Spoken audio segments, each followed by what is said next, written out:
नमस्कार दोस्तों, अगर आप एसएससी सीरियल की तैयारी कर रहे हैं और आपके पास अभी केवल 4 मंथ नियरली 4 मंथ बचा है गिन के, और आपके दिमाग में अभी ये चल रहा होगा कि मतलब कहाँ से शुरू करें, कैसे करें, होगा कि नहीं हो पाएगा, किस सब्जेक्ट पे ज़्यादा फोकस करें, तो ये वीडियो आप आखिर तक जरूर देखिएगा, क्योंकि यहाँ इसमें केवल आपको सही चीज़ें बताई जाएंगी जो अपना एक्सपीरियंस है। क्योंकि 4 मंथ मैं दे चुका हूँ और कुछ ना कुछ थोड़ा बहुत इससे रह जा रहा है। इस बार फिर से शुरू से तैयारी करनी है। वीडियो लास्ट तक जरूर देखिए, क्योंकि यहाँ पर केवल सही चीज़ें बताई जाएंगी और प्रैक्टिकली ये रोड मैप पूरा प्रैक्टिकली फॉलो हो सकता है। रोड मैप यहाँ मिलेगा जो मैंने खुद एनालिसिस किया है और प्रैक्टिस करके ये प्रैक्टिकली इसको किया है। तो चलिए शुरू करते हैं, कैसे से कहाँ से शुरू करेंगे और किस तरीके से 4 मंथ को यूटिलाइज करेंगे। तो सबसे पहले एक सच जान लीजिए कि 4 मंथ कम नहीं है, 6 से 7 घंटे या अपने साथ मतलब कम से कम 7 घंटे रोज करने से हो जाएगा। सारी चीज़ें हो जाएंगी, लेकिन रोज करना पड़ेगा। हाँ, अगर आप बिगनर हैं तो ये वीडियो आपके लिए भी बहुत फायदा करेगी कि कहाँ से शुरू करना है, कैसे करना है। तो चलिए, तो सबसे पहले शुरू करते हैं मैथ के लिए मैं बिल्कुल ये सजेस्ट नहीं करूँगा कि आप कहीं यूट्यूब से पढ़ें या बुक से पढ़ें। अगर बिल्कुल ही बिगिनर है, कुछ शुरू नहीं किया है, तो आपको टीचर की ज़रूरत है, उसके गाइडेंस में। वो जल्दी से आपको 4 महीने में या उससे पहले कोर्स कंप्लीट करा देंगे। अगर आपने कर रखा है, पढ़ रखा है पहले से, तो आप यूट्यूब का सहारा ले सकते हैं किसी भी टीचर का, चाहे वो गगन प्रताप है, राकेश यादव सर हैं और आदित्य रंजन है, और भी लोग हैं, अभिनय सर हैं। तो मैथ जब हो जाएगा, ऐसे सीरियल मेनली 2 इम्पॉर्टेंट स्टेज में होता है, टायर 1 और टायर 2। टायर 1 क्वालिफाइंग होता है plus scoring. Tyre 1 cut off बनती है और जो टायर 1 क्वालिफाई करता है वो टायर 2 का एग्जाम देता है और उसी बेस पर सिलेक्शन होता है। इसलिए आपको टारगेट होना चाहिए, मतलब टारगेट के साथ तैयारी करनी है। अगर मैथ से शुरू करेंगे तो एक्यूरेसी, स्पीड और मॉक एनालिसिस। मॉक के बारे में आगे और अच्छे से बात करेंगे कि मॉक को कैसे करना है। तो अब ये बहुत ज़रूरी है। तो पहले महीने हम स्टार्ट करेंगे, ठीक। पहले महीने मतलब अब आज से ही हम स्टार्ट करेंगे कि बेस स्ट्रॉन्ग करना है। जैसे मैथ है तो मैथ में बेसिक फार्मूला जितने हैं, चाहे परसेंटेज, रेशियो, एवरेज, इस तरीके का सबका फार्मूला बहुत अच्छे से एकदम होना चाहिए। कैलकुलेशन पे हमारी पकड़ होनी चाहिए। और अगर मैथ हमने बिल्कुल शुरू नहीं किया है तो किसी टीचर्स का बैच लेना ही पड़ेगा, उससे ही हमारा सही होगा। उसके बाद हम रीजनिंग को डेली 1 घंटे टाइम देंगे, प्रैक्टिस के थ्रू या मॉक कर देंगे उसके थ्रू होगा, या फिर प्रैक्टिस बुक से करेंगे। तो बस उतने से रीजनिंग अच्छा हो जाएगा, क्योंकि रीजनिंग 20 क्वेश्चन करने लायक होते हैं, 5 क्वेश्चन ही है, थोड़ा सा ट्रिकी रहता है। तो उसके लिए हम प्रैक्टिस करेंगे 1-1 घंटे डेली, तो हो जाएगा। रीजनिंग में ज़्यादा टाइम नहीं देना है। अब जब इंग्लिश पे आएंगे तो इंग्लिश का भी सेम है कि बेसिक ग्रामर पहले हमको पता होनी चाहिए। सारे चैप्टर जैसे नाउन है, प्रोनाउन है, वर्ब है, पार्ट ऑफ स्पीच के जितने हैं, ये हमारे यहाँ थोड़ा अच्छे होने चाहिए। और उसके लिए हम, अगर आप बैच नहीं ले सकते तो यूट्यूब पे कई लोगों के हैं क्लासेस सारी, तो वहाँ से आप कर लीजिए। जैसे अमन वशिष्ठ है, उन्होंने पूरा प्लेलिस्ट है, हानि मैम का भी प्लेलिस्ट बना हुआ है, तो जिनका अच्छा लग रहा है उनसे कर लीजिए।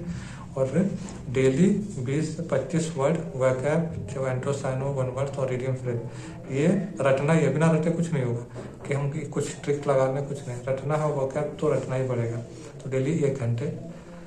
अब आते हैं जीएस में सबसे पहले, ये पहले महीने का है। जीएस में सबसे पहले हिस्ट्री और पॉलिटी का बेसिक हम तैयार करेंगे। बेसिक कैसे, हिस्ट्री पढ़ेंगे, पॉलिटी पढ़ेंगे और उसके स्टैटिक्स पे फोकस करेंगे। स्टैटिक्स पोर्शन जो है उस पर डेली। अब ये सारे चैप्टर हम डेली में 1 मंथ करेंगे। और करना कैसे है, मैथ को डेली 2 घंटे कम से कम देना है, रीजनिंग 1 से 1.5 घंटे, इंग्लिश 1.5 घंटे या 2 घंटे अपने अनुसार उसको बढ़ा सकते हैं। जीएस कम से कम 1 घंटे, मतलब डेली 6 घंटे या 7 घंटे आपको करना ही है, ठीक है। अब नेक्स्ट मंथ जब हम इतना कर लेंगे ये सारी चीज़ें, तो जब नेक्स्ट मंथ के जाएंगे तो वहाँ पे PYQ, प्रीवियस ईयर क्वेश्चन, हमको वो एकदम राम वाले मतलब प्रीवियस ईयर क्वेश्चन करना है, चाहे वो मॉक से करें या बुक से। बुक चाहे कोई सी भी हो, चाहे पिनाइकल की हो या किरण की हो या कोई और बुक हो जिसमें प्रीवियस ईयर पेपर दिया हुआ है सारे, कम से कम 5 साल के तो होने चाहिए। और 5 साल के हमको करने हैं। और प्रीवियस ईयर करने का तरीका ये है कि अगर सेम टाइप के क्वेश्चन है तो 2 या 3 करें, पहले सारे टाइप के क्वेश्चन आपके दिमाग में हो जाने चाहिए। इस तरीके से कम 2 बार तो करें उसको, क्वेश्चन को। जैसे मान लीजिए कोई एक क्वेश्चन है उस टाइप 5 क्वेश्चन है तो उसमें से 3 किए, फिर आगे बढ़े, फिर दोबारा आएंगे तो अगला 2 करके फिर ऐसे प्रीवियस ईयर करना है हर एक टॉपिक से। और किसी टॉपिक में फंस रहे हैं तो उसको लिख लेंगे कहीं कि हाँ ये टॉपिक हमारा भी वीक है, इस पर और टाइम लगेगा। तब उस टॉपिक को यूट्यूब पर सर्च करके वहाँ से उसको देखें, करें कहाँ गलती है, ये चीज़ करना है। उसके बाद इसी महीने 2nd महीने में हमको इम्प्रूव करना, PYQ भी करना है, क्या गलती है उसको भी देखना है और उस चीज़ को इम्प्रूव करना है। और इम्प्रूव करने का सही यही तरीका है कि जो गलती है उसको एक कॉपी पे लिखना है और स्पीड पे, मैथ के स्पीड के कैलकुलेशन पे, कि टेबल और स्क्वायर क्यूब ये सब एकदम रटा होना चाहिए। फार्मूला, क्योंकि ज्योमेट्री में मेंसुरेशन ये सब फार्मूला बेस से सवाल डायरेक्ट आ जाते हैं, तो फार्मूला हमको पता होना चाहिए और ये हमको रटा होना चाहिए बिल्कुल। ठीक है, तो यहाँ 2nd मंथ तक हम ये करेंगे हर एक सब्जेक्ट के, मैथ का हुआ चाहे GS का। और इंग्लिश तो हमको डेली उस हिसाब से वैकअप रखनी ही है।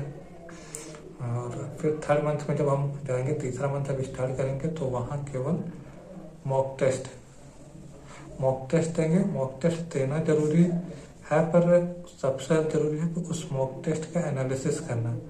याद रखें कि मॉक टेस्ट बहुत इम्पोर्टेंट है, पर एनालिसिस उससे ज़्यादा इम्पोर्टेंट है कि हम कहाँ गलती कर रहे हैं। जैसे मान लीजिए 25 मैथ के 25 क्वेश्चन आए, हमने 18 क्वेश्चन किए और बाकी क्वेश्चन हमसे नहीं बने, तो वो तो देखना है कि जो नहीं बने क्यों नहीं बन रहे हैं और उसकी गलती क्या है। लेकिन जो सही क्वेश्चन है उसको भी देखना है और ये देखना है कि किसमें ज़्यादा टाइम लग रहा है, कि किस क्वेश्चन में हमने कैलकुलेशन ज़्यादा लगाया है या किसी में गलती से तुक्का लगा दी, तो उसको भी देखना है। और उस चीज़ को जो नहीं सब बिल्कुल लग रहा है कि नहीं ये हमको लिखना ही है, तो उस क्वेश्चन और उसका सोल्यूशन आप एक अलग कॉपी में लिख लीजिए, मैंने लिखा हुआ है।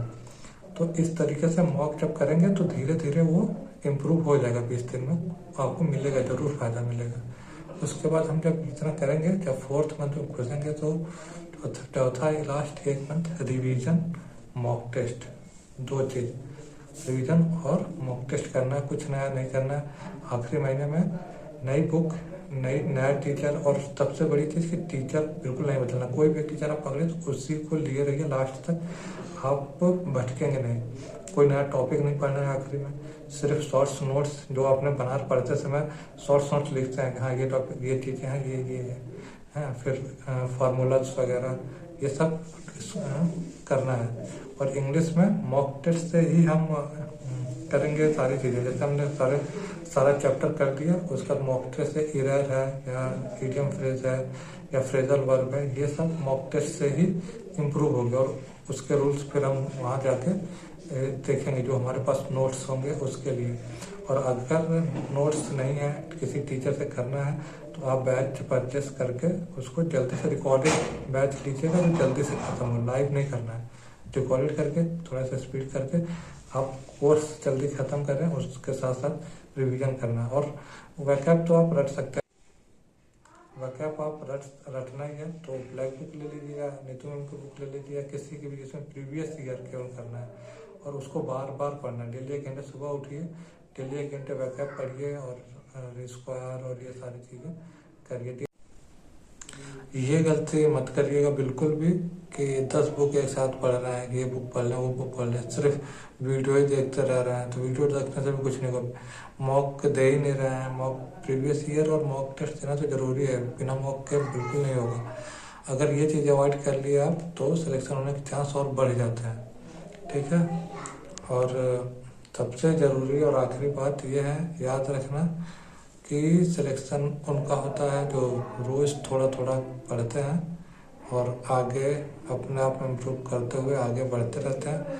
अगर ये रोड मैप आपको बिल्कुल हेल्पफुल करेगी तो लाइक करिएगा, सब्सक्राइब कर लीजिएगा और कमेंट करके ज़रूर बताइएगा कि रोड मैप हम फॉलो करेंगे।